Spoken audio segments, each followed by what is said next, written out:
தன் எல்லையை காத்திட எந்த எல்லைக்கும் போகக்கூடிய இந்திய மாவீரனின் கதை போரஸ் தினமும் இரவு 8 மணிக்கு காண தவறாதீர்கள் உங்கள் தந்தி1 தொலைக்காட்சியில். கழுத்தில் 3/4 கிலோ தங்க மாலை, தங்கத்தில் சிறுத்தை, சிங்கம், காளை என கிலோ கணக்கில் நகைகளை அணிந்து வரிச்சியூர் செல்வம் நீதிமன்றத்திற்கு வந்தார். மதுரை மாவட்டம் வரிச்சியூரை சேர்ந்த செல்வம் வழக்கு ஒன்றில் ஆஜராவதற்காக மதுரை மாவட்ட நீதிமன்றத்திற்கு தாம் புதிதாக வாங்கியுள்ள சொகுசு காரில் வந்திறங்கினார்.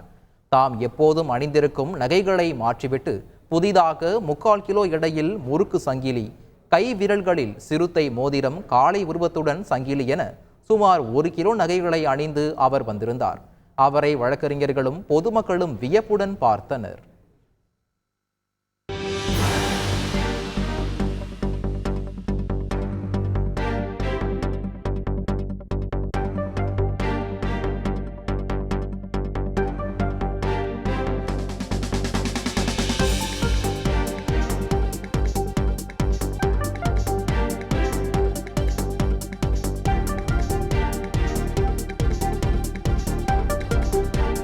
காஃபி வித் கடவுள் இனி எல்லா நாளும் இனிய நாளே. 3 பக்தி தொடர்கள் எளிய தமிழில் தினமும் காலை 6 மணி முதல் 9 மணி வரை காண தவறாதீர்கள் உங்கள் தந்தி1 தொலைக்காட்சியில்.